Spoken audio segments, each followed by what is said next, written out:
दोस्तों, जो मोदी और शाह 4 जून से पहले चुटकियों में कानून पास करा लेते थे, जो भी कानून बनाया चुटकियों में पास हो जाता था, पता ही नहीं लगता था कि बिल पास हो गया, ना लोकसभा में ना राज्यसभा में। 1/3 कानून पिछली लोकसभा में, जब मोदी जी के पास प्रचंड बहुमत था, 1/3 1/3 कानून इस देश के 1 घंटे के अंदर पास हो गए, बिना डिबेट, बिना बहस। लेकिन आज पहली बार वही मोदी, वही अमित शाह और वही संसद, आज पहली बार मोदी जी अपना मनचाहा कानून पास नहीं करा पाए। आज पहली बार मोदी सरकार को विपक्ष के आगे झुकना पड़ा और तमाम कोशिशों के बावजूद, एड़ी चोटी का जोर लगाने के बावजूद, बीजेपी और आरएसएस के दबाव के बावजूद मोदी जी की सरकार मुस्लिम वक्फ बोर्ड का बिल आज पास नहीं करा पाई। आप कह सकते हैं कि पहली बार इंडिया अलायंस ने आज एहसास करा दिया मोदी जी को कि बिना विपक्ष के मर्जी के अब संसद नहीं चल पाएगी।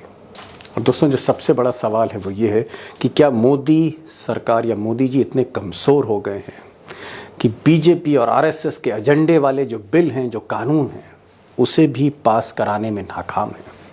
और क्या पहली बार इंडिया अलायंस ने, क्या राहुल गांधी ने या फिर अखिलेश यादव ने या फिर तृणमूल ने या फिर उद्धव ठाकरे की शिवसेना ने या फिर समूचे विपक्ष ने आज मोदी जी को एहसास करा दिया कि उनकी सरकार बैसाखियों पे चल रही है और जो कुछ होगा विपक्ष की सहमति से होगा। अपने अयोध्या में प्रभु श्री राम की नगरी में सेना की जमीन 13,000 एकड़ उठा के अपने दोस्त अडानी और बाकी लोगों को दे दी। तो ये वक्फ की संपत्तियों पर अपने दोस्तों का कब्जा करवाने की कोशिश है। ताजमहल को भी वक्फ बोर्ड ने क्लेम किया कि यह हमारी प्रॉपर्टी है। कोर्ट ने पूछा, शाहजहां लिखा कर गए थे तो उनके पास कोई जवाब नहीं था। लेकिन मुस्लिम के साथ में यह न्याय क्यों है? ये जो आप बिल ला रहे हैं, आप देश को बांटने का काम कर रहे हैं, जोड़ने का काम नहीं कर रहे हैं। आप दुश्मन हैं मुसलमानों के, उसका सबूत ये बिल है। अब दोस्तों, अंदर की कहानी ये है कि कहीं ना कहीं ये जो मुस्लिम वक्फ बोर्ड बिल था, जो कानून था, इसको लेकर जो नीतीश कुमार है वो भी थोड़ा सा बेचैन थे और नायडू बाबू भी कंफर्टेबल नहीं। यानी जो बैसाखियां मोदी जी के कंधों के नीचे लगी है, नायडू बाबू और नीतीश कुमार की, वही नीतीश और वही नायडू, दे वर नॉट वेरी कंफर्टेबल। मैं आगे बताऊंगा क्या वजह है, लेकिन पहले मैं वो कारण बताना चाहता हूं कि जिसकी वजह से जो मुस्लिम समाज है, जो अक़लियत है, वो इस बिल से खुश नहीं थी और उनको लगता था कि कहीं ना कहीं ये मोदी जी का एजेंडा है। चुनाव को लेकर, जो महाराष्ट्र में चुनाव हो रहा है, जो हरियाणा में चुनाव हो रहा है, जो झारखंड में चुनाव हो रहा है, कहीं ना कहीं माहौल गरमाने की कोशिश है, कहीं ना कहीं टाइमिंग देखी जा रही है इलेक्शन की, जिसको जीतना मोदी जी चाहते हैं और हिंदू मुस्लिम ऐसी बातें भी हो रही। लेकिन 2 प्रमुख कारण कई हैं, डिटेल में एक्सपर्ट से बात करूंगा आगे, गौर से सुनिएगा। 2 कारण हैं जिसका मुस्लिम समाज या विपक्ष ने विरोध किया। नंबर 1, उनका कहना है कि साहब ये जो बिल है, ये मान लिया कि वक्फ बोर्ड में कई कमियां हैं, खामियां हैं, गड़बड़ियां भी होती हैं, लेकिन आप जो ये फैसला कर रहे हैं, आप जो संशोधन, जो बदलाव करना चाह रहे हैं मुस्लिमों की बॉडी में, मुस्लिम वक्फ बोर्ड में आप गैर मुस्लिम को भी लाना चाह रहे हो, ये नहीं होना चाहिए। अभी तक नहीं हुआ तो अब क्यों? और दूसरा, जो जिला अधिकारी, जो डिस्ट्रिक्ट मैजिस्ट्रेट्स हैं, जो डीएम हैं, उनको आप बहुत ज़्यादा ताकत दे रहे हो, यानी दखल देने की ताकत अपने मातहत अधिकारी को दे रहे हो, तो फिर इंसाफ कैसे होगा? तो 2 एक आप कह सकते हैं प्रमुख कारण कई हैं, आगे बताऊंगा, लेकिन फिलहाल ये 2 कारण हैं। एक, गैर मुस्लिम्स को लाना और दूसरा, अफसरों को ताकत देना, दखल देने की। अब नीतीश बाबू की बात कर लेते हैं। ज़्यादातर नीतीश बाबू आजकल पर्दे में रहते हैं, लेकिन कहीं ना कहीं नीतीश बाबू इस बिल को लेकर थोड़ा सा चिंतित थे, मुस्लिम वक्फ बोर्ड बिल को लेकर। हालांकि नीतीश कुमार के जो मंत्री हैं, ललन सिंह, मोदी सरकार में जो मंत्री हैं, इन्होंने जिस तरह का भाषण आज लोकसभा में दिया, उससे ऐसा लगा कि साहब बिल का समर्थन कर रहे हैं ललन सिंह, नीतीश कुमार, जेडीयू। लेकिन अंदर ही अंदर जो सेकुलर लीडर्स हैं, उनको लगता था कि नहीं, मुस्लिम्स का एक बड़ा तबका है जो नीतीश कुमार को वोट देता है। नीतीश कुमार की छवि अभी भी सेकुलर है, बावजूद इसके कि वो मोदी जी के साथ खड़े हैं। 2025 में चुनाव है बिहार में, बहुत ही क्रूशल विधानसभा चुनाव है, और उसमें ऐसा डर है कि अगर इस बिल को सपोर्ट कर दिया तो फिर बिहार में मुश्किल हो जाएगी नीतीश कुमार को। और कुछ यही मुश्किलें, दुश्वारियां नायडू बाबू की भी, हालांकि नायडू बाबू भी किंग मेकर है, एक बैसाखी नायडू बाबू की लगी। नायडू बाबू भी मुस्लिम vote bank politics Andhra Pradesh में करते हैं, एक बड़ा मुस्लिम उनके साथ है। उनको भी लगा कि अगर इसको खुलकर सपोर्ट किया तो दिक्कत होगी आंध्र प्रदेश में, और इसीलिए एक रास्ता निकाला गया कि बीजेपी बिल भी ले आती है और फिर इस बिल को किसी कमेटी को सौंप दिया जाए, ठंडे बस्ते में डाल दिया जाए। तो अंदर ही अंदर जो सहमति थी नीतीश और नायडू की, वो ये थी कि मोदी जी इस बिल को पास कराने से थोड़ा परहेज करिए, आप ले तो आए हैं, पास मत कराइएगा, हाथ जल जाएंगे, आपके नहीं हमारे। अब दोस्तों कारण कई और भी हैं। एक तरफ नीतीश और नायडू जो हैं वो एक रुकावट थे, कहीं ना कहीं राज्यसभा में भी मोदी जी बहुत कमज़ोर हो गए, राज्यसभा में भी ये बिल पास नहीं होता। लोकसभा से पास होना ज़रूरी है, राज्यसभा से पास होना ज़रूरी, तभी नया कानून बनेगा, संशोधन होगा। तो राज्यसभा में भी दिक्कत है मोदी जी को काफ़ी, इस वजह से भी वो रुके। लेकिन सबसे बड़ा जो सवाल है वो यही है कि क्या मोदी आज की तारीख में इतने कमज़ोर हो गए हैं कि अपना मन चाहा कानून पास नहीं करा सकते, कानून पास नहीं करा सकते, ठंडे बस्ते में डाल दिया। वो मोदी और शाह जो चुटकियों में बिल पास कराते थे, ये हालत आ गई, ये नौबत आ गई। और क्या इसे आज इंडिया अलायंस की जीत माने, the first victory, the test of victory? क्या आज की तारीख बहुत अहम है क्योंकि पहली बार सदन में, लोकसभा में विपक्ष ने 10 साल में मोदी को पटकनी दी है, मोदी को पटकनी दी है। मुझे लगता है बहुत ही इंपॉर्टेंट है क्योंकि यहां से राजनीति की धारा बदल सकती है और एक मैसेज है कि मोदी जी अब आपको अगर कोई भी कानून लाना पड़ेगा 100 बार सोचना पड़ेगा। ये आज निश्चित कर दिया विपक्ष ने, राहुल गांधी ने, अखिलेश ने, उनकी टीम ने मिस्टर मोदी को। 3 एक्सपर्ट्स हैं हमारे साथ, अशोक वानखेड़े होंगे, काफ़ी उन्होंने इस पर रिसर्च कर रखा है।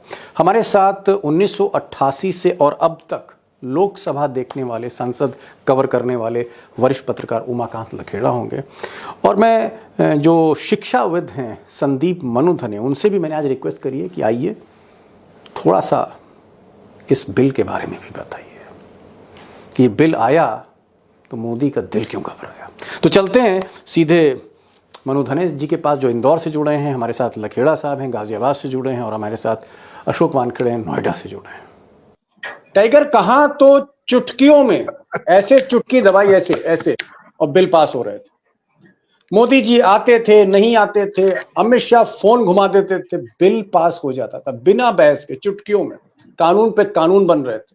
और आज आलम यह है कि मोदी जी जो वक्फ एक्ट में सीने से छाती से लगाए हुए थे और जिस कानून को लाकर या संशोधन कराकर वो हरियाणा और महाराष्ट्र में खेल करने जा रहे थे चुनाव में, आज कानून नहीं पास करा पा रहे।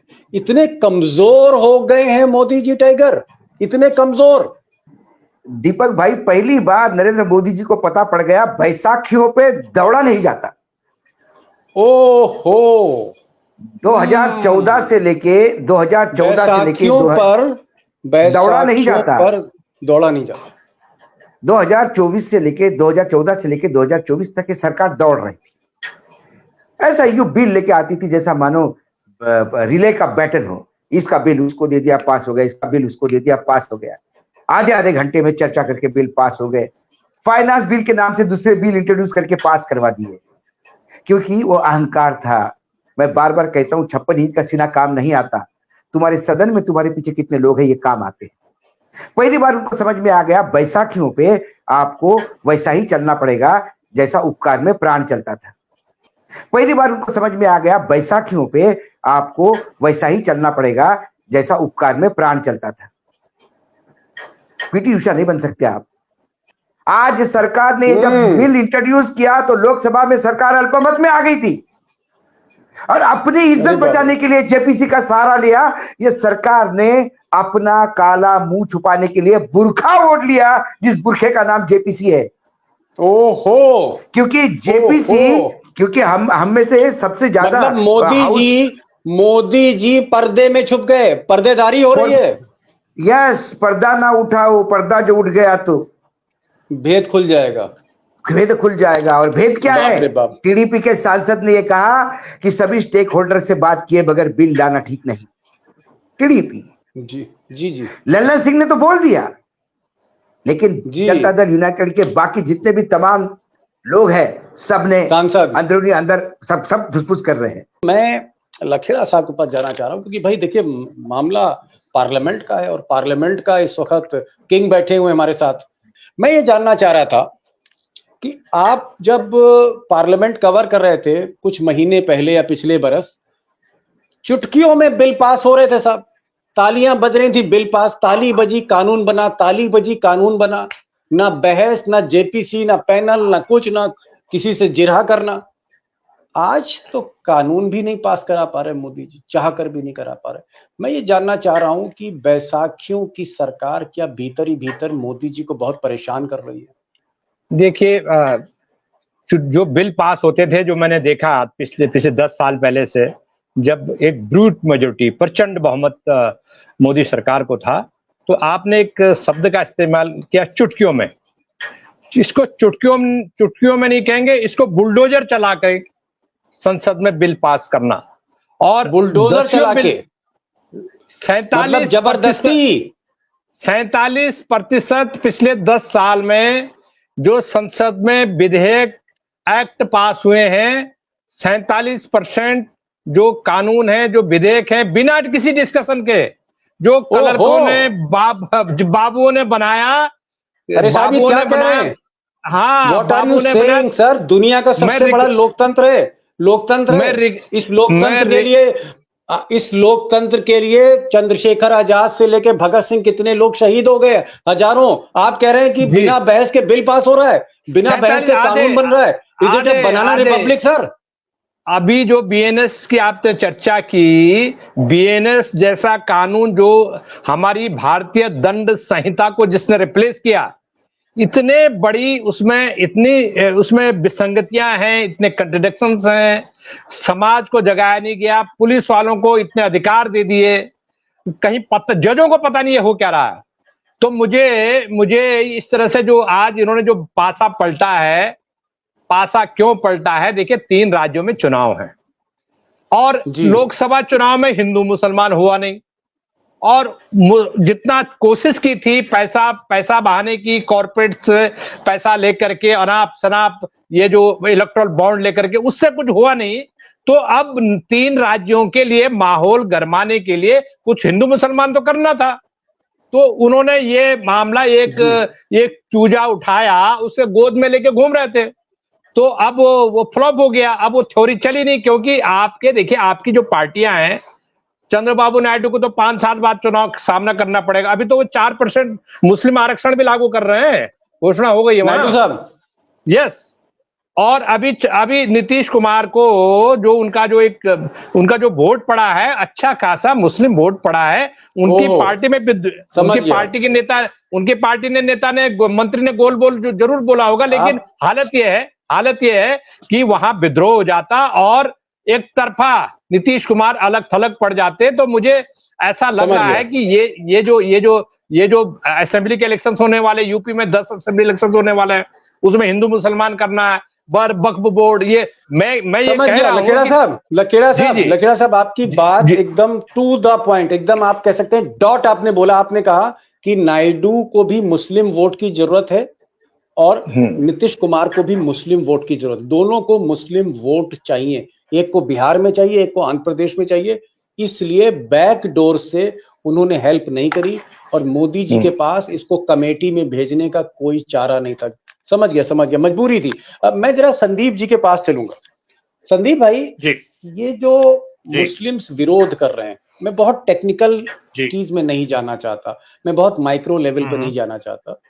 मुसलमान जो कह रहे हैं, आज अखिलेश यादव की नोकझोंक अमित शाह से हो गई, राहुल गांधी ने भी कहा, ओवैसी साहब ने भी कहा, सबने कहा कि भाई ये मुसलमानों को कहीं ना कहीं आप चूड़ी टाइट कर रहे हो।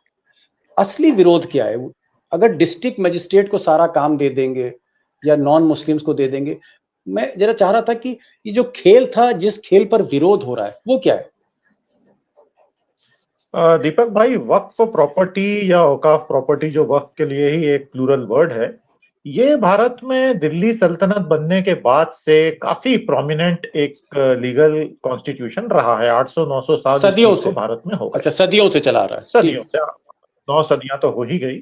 और जैसे जैसे सल्तनतें बदलती गई, कानून बदलते गए, इसका ढांचा भी बदलता गया। लेकिन मोटे तौर पे वक्फ के मामले में ऐसा था कि जो भी एक प्रैक्टिसिंग मुसलमान है, वो अपनी प्रॉपर्टी जब डोनेट कर देता है, या तो रिलीजियस पर्पस के लिए, या एजुकेशन पर्पस के लिए, या चैरिटेबल पर्पस के लिए, तो वो वक्फ की प्रॉपर्टी बन जाती है और उसका गरीबों के लिए, पढ़ाई के लिए इत्यादि इस्तेमाल होगा। अब समय समय पे पिछले 150 सालों में अनेक कानून आए। जो सेंट्रल बोर्ड और जो स्टेट बोर्ड बनते हैं वक्फे, उसमें मोदी सरकार अब चाहती है कि गैर मुस्लिमों को भी जगह दी जाए। ये सबसे ज्यादा विवादास्पद अभी बनता है। That is the point. ये है दुखती रग। तो कांग्रेस के सांसद ने, जैसे केसी वेणुगोपाल साहब ने भी कहा कि हम हिंदू हैं, लेकिन हम हर धर्म का सम्मान करेंगे क्योंकि हम सेक्युलर हैं। अगर आप वक्फ बोर्ड में गैर मुस्लिमों को डाल रहे हैं, तो कल क्या हिंदू, जैन, क्रिश्चियन में आप मुस्लिमों को एंट्रियां देंगे? और ऐसे बहुत सारे तकनीकी मुद्दे हैं जिसपे बीजेपी की सरकार इस कानून को पिछले 10 सालों में क्यों नहीं लाई, अभी क्यों लाई? वो तो निश्चित तौर पर एक राजनीतिक स्ट्रेटेजी है, बीजेपी के लिए फायदेमंद है। आ रहा हूं। बड़ी बात संदीप जी ने कहा, उन्होंने कहा देखिए भाई ऐसा है कि कहीं ना कहीं मुस्लिम्स की जगह कुछ ना कुछ हिंदू ऑफिस बेयरर्स को डालने की कोशिश कर रहे हैं, डिस्ट्रिक्ट मजिस्ट्रेट को पावर दे रहे हैं। एक तरह से इंटरफियरेंस है ये, जिससे मुस्लिम सेंटिमेंट्स हर्ट हुआ है। मैं एक सवाल टाइगर ये करना चाह रहा था कि क्या आपको लगता है कि आज जो कुछ हुआ, चलिए कि ये तो वक्फ एक्ट का मामला था, क्या आज की तारीख में मोदी इस स्थिति में नहीं है कि अपनी मन मर्जी का कोई कानून पारित करा ले? क्या अमित शाह और मोदी आज पार्लियामेंट में जो कुछ चाह रहे थे अब पास नहीं करा सकते? क्या आज पहली बार झटका लगा है मोदी की डिक्टेटरशिप को? यकीनन। लेकिन एक इसके पहले मैं एक बात जोड़ना चाहता हूं। ये इस बिल में एक और प्रावधान है कि बोहरा और आगा खानी के लिए अलग अलग वक्फ बोर्ड बनेगी। इसलिए का मतलब मुस्लिम लोगों को डिवाइड करने का भी, एक पशमंदा मुस्लिम को जैसा इस सर पे हाथ रखते उस टाइप का है। लेकिन हमको राजनीति में नहीं जाते। लेकिन जो आपका सवाल था वो यकीनन, मैं बार बार कहता हूं कि 56 इंच का सीना होने से बिल पास नहीं होते, बहुत ज्यादा हवाबाजी करने से बिल पास नहीं होते। मनमोहन सिंह तो बोलते ही नहीं थे, लेकिन सारे बिल पास होते थे क्योंकि पीछे आपके लोग थे। मोदी जी 2014, 2019 ये दोनों जगह भूल गए कि उनकी आवाज में दो दम था। उनकी जो चाहे वो जो मनमर्जी से कर सकते थे। मोदी है तो मुमकिन है बोलते थे, वो सिर्फ इस वजह से कि पीछे 300 प्लस थे, 300 सांसद थे, 300 सांसद की फौज थी। आपके सेनापति आपके फौज के नाम से जाने जाते हैं।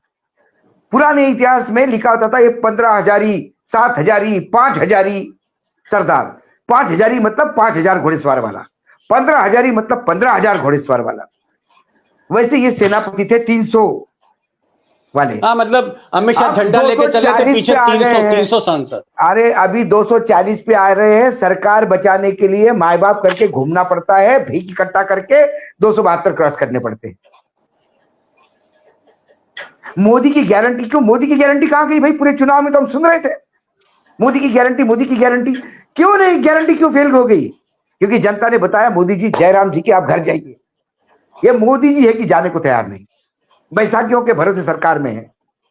और फिर आदत जाती नहीं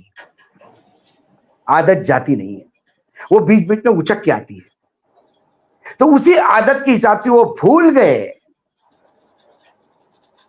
कि अब मेरे पीछे कोई नहीं है, और उसी तेवर में बिल लाया और फिर हाथ पैर फूल गए। तो अब बिल विड्रॉ करने की औकात नहीं थी, टाइम बाइंग मतलब करना आप है। कह रहे हैं कि कहीं ना कहीं मोदी और अमित शाह इनका मान सम्मान फंस गया था, कंप्रोमाइज कोई किया और कोई उसको कहा कोई कि भाई मान इसको एक अरे कमेटी को दे दो। दीपक भाई, मान सम्मान किसको कहते हैं? पार्लियामेंट में मान सम्मान आपके पीछे लोग कितने हैं इस पे होता है। हमने जी। बड़े बड़े दिग्गजों को साइड में बैठते हुए देखा, क्योंकि अब पीछे कोई नहीं। मायावती जी का एक एक समय जलवा था कि उत्तर प्रदेश में अपने बलबूते पे सरकार थी। आज कहां है मान सम्मान मायावती जी का? क्या मायावती जी में कोई बदलाव आया? क्या मायावती जी में कोई ऐसा आ गया कि उनकी हाइट कम हो गई? जी मायावती जी वही है, पूछ परख बंद हो गई, क्योंकि पीछे कोई नहीं। जी, यही एक यही विधायक रह प्रजातंत्र गया। है, या पीछे चाहिए? मोदी जी को आज पहली बार समझ में आ गया, और मैं तो ये मानता हूं आज सरकार अल्पमत में आई है हाउस में। ये मान लीजिए आप, आज सरकार हाउस में अल्पमत में थी, सरकार गिरने का डर था, जेपीसी की आड़ लेके सरकार ने अपने आप का बचाव कर अरे लिया। बाप रे बाप, ये क्या कह रहे हैं टाइगर? ये तो भाई लखेड़ा साहब के पास जाना पड़ेगा। लखेड़ा साहब को पूछ ये लीजिए, कह रहे हैं लखेड़ा कि साहब को इसलिए पूछ लीजिए। वो लखेड़ा साहब जी। ये कह रहे हैं, आप तो लोकसभा के एक्सपर्ट ने साहब, ये कह रहे हैं कि आज मोदी की सरकार फंस गई थी क्योंकि टीडीपी इसको वोट ना करती, नीतीश के लोग वोट ना करते, भले ही लल्लन सिंह जो कह रहे हो। तो इनका ये कहना है कि सरकार गिर सकती थी, आज अल्पमत में थी। क्या बात सही है कि सरकार अल्पमत में आ गई थी? पूरा हाउस बीजेपी को छोड़ के एक तरफ हो गया था। अशोक बाबू और संदीप जी के जो उद्गार थे, उससे मेरा उत्साह बढ़ा है, और दोनों ही बहुत प्रखरता से अपने बिंदु रख रहे हैं।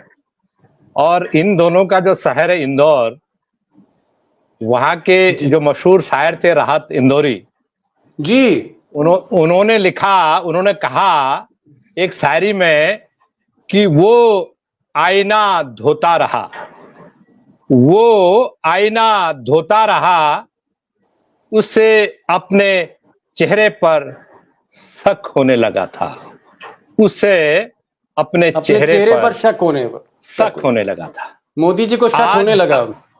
हाँ, तो वो धोते रहे 10 साल धोते रहे। तो अब जो है वो अब उनको असलियत सामने आई, जिसको कहते हैं कि पानी कितना गहरा है। उनको डेमोक्रेसी का पता लग रहा है, उनको संसद की राजनीति का पता लग रहा है, उनको ये दाव पेच पता लग रहे हैं। उसमें संसद के भीतर पार्टी के भीतर, आरएसएस के भीतर, अरे आपके पास कोई काम नहीं है क्या? ये आप वक्फ बोर्ड, ये देश की समस्या थी। ये वक्फ बोर्ड क्या भारत की समस्या है? भारत के गरीबों की समस्या है? केवल एक ही रास्ता है कि किसी तरह ध्यान डाइवर्ट कर दिया जाए, ताकि बेरोजगार ना मांगे, किसान एमएसपी ना मांगे। संदीप जी, आज लोकसभा में जो कुछ सरकार ने सरेंडर किया, सरकार झुक गई, जो मोदी जी के मिजाज में नहीं है, उनके टेम्परामेंट में नहीं है झुकना, लेकिन झुकना पड़ा उनको, क्योंकि संख्या बल, जो टाइगर कह रहे हैं कि संख्या बल इज सुप्रीम, आपकी फौज कम हो चुकी है।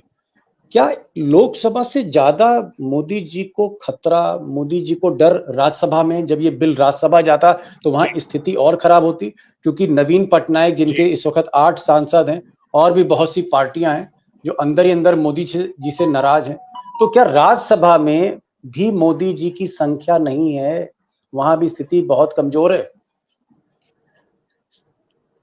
राज्यसभा की स्थिति इतनी ज्यादा विकट हो चुकी है मोदी सरकार के लिए। देखिए, 250 की आधिकारिक उसकी मैक्सिमम कैपेसिटी है, 245 का सीटिंग सिस्टम है, और वर्तमान में उसमें 225 की ताकत है। तो राज्यसभा में तो दाल बेहद पतली है, और ये डेफिनेटली वहां पर गिर जाता, तो इसलिए वो रिस्क नहीं लेते। अब आज जब उन्होंने देखा कि ये तो कानून, ये बिल गिर जाएगा, बिल गिर गया तो सरकार गिर गई, तो आगे बढ़ के, मतलब मुझे तो एक राहत की सांस और एक चेहरे पे मुस्कान आई जब मुझे पता चला कि ये आगे बढ़ के बोल रहे हैं इसको हम जेपीसी को भेजेंगे। ये वो सरकार है कि पूरा अपोजिशन चीखता रहता था कि इसको कमेटी को भेजिए, और वो बोलते थे कि कोई कमेटी नहीं, यहीं पारित होगा, यहीं वोटिंग होगी। और वोटिंग भी क्या, राफेल में तो संसद चली नहीं, हफ्तों नहीं चली, जेपीसी चाहिए थी। तीनों काले कृषि कानून वॉइस वोट से पारित करवा दिए थे, जबकि लोग चिल्ला रहे थे कि वोट डिवीजन कीजिए। तो ये वो सरकार है, और आज हालात इतने बिगड़ गए हैं सरकार के लिए कि अपने एजेंडा के लिए वक्त कानून लाना। और मैं एक बात और बोल दूं, कभी और अलग आप टेक्निकल सेशन रखोगे तो डिटेल में बताऊंगा। वक्फ के पूरे सिस्टम में बहुत सारी सुधार की गुंजाइश है, इस बात से कोई भी इनकार नहीं कर रहा, मुसलमान भी इनकार नहीं कर रहे हैं।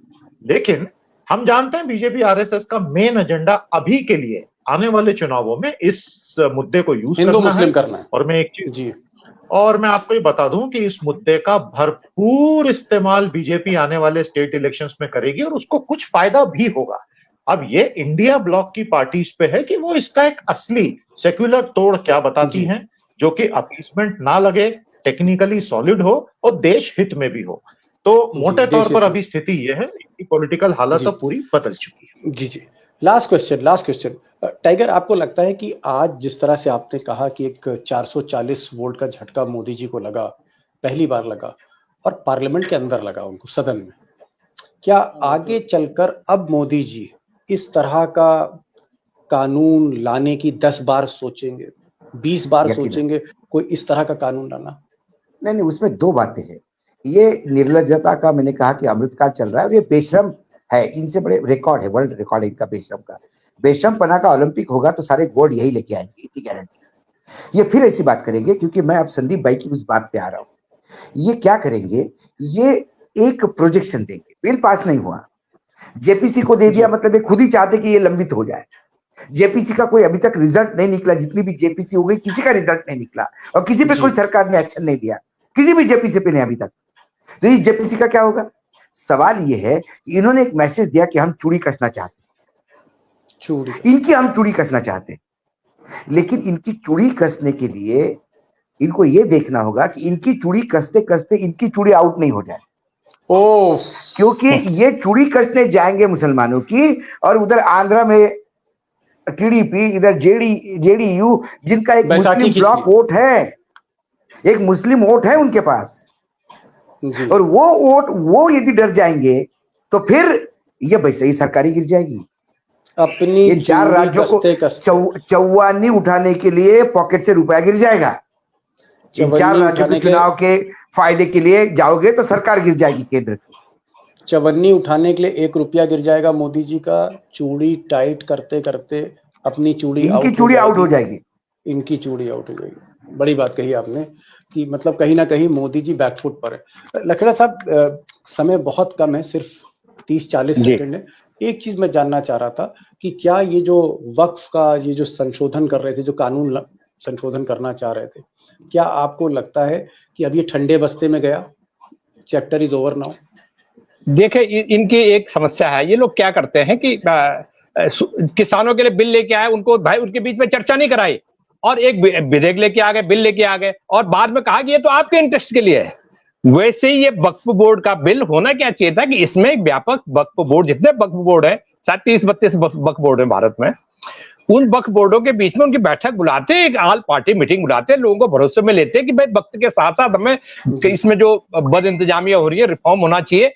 कोई आंदोलन हो रहा है क्या वक्फ बोर्ड में रिफॉर्म को? इसका कोई आंदोलन हो रहा है? कहीं नहीं हो रहा। आंदोलन ये खुद इस तरह की सिचुएशन खड़ी कर रहे हैं ताकि पोलराइज हो, दूसरी चीजों पर ध्यान ना जाए पब्लिक का, और देश की प्रायोरिटीज। मैं समझ गया आपकी, आप कह रहे हैं कि हिंदू मुस्लिम कराना था। मैं ये पूछ रहा हूँ, क्या ये ठंडे बस्ते में चला गया कुछ समय के लिए? अब ये कुछ समय के लिए, हमेशा के लिए, जब तक ये गवर्नमेंट है तब तक के लिए ठंडे बस्ते में चला गया। अगर इन्होंने इसको दोबारा टच करने की कोशिश की तो जो सांप होता है ना बिल में घुस जाता है, अब उसको वो आपस आकर के आपको डसेगा। इसलिए ये इन्होंने ठंडे बस्ते में डालने के लिए ही पेश किया, ठंडे बस्ते में डालने के लिए पेश किया। पेश करना इनकी मजबूरी थी ताकि कुछ माहौल गरमाया जाए। और ये उजाला, कोई उजाला ये देखने वाला नहीं है, क्योंकि आप किसी के धर्म के अंदर घुसपैठ कर रहे हैं बिना बात में, बिना किसी निमंत्रण के। इंटरफेरेंस नहीं होना चाहिए, इंटरफेरेंस नहीं होना चाहिए किसी का भी बिलीफ हो। और लखेड़ा साहब, आपने कहा कि अब ये ठंडे बस्ते में गया और एक ऐसे बिल में चला गया कि दोबारा इस बिल को निकालेंगे तो सांप डस सकता है। इसकी वजह से मतलब इशारा आपका नायडू और नीतीश की तरफ है कि नायडू और नीतीश के चक्कर में मोदी जी को साइलेंट होना पड़ा। टाइगर, लास्ट लाइन, क्या मोदी जी 10 साल में सबसे बड़ा झटका आज खा गए?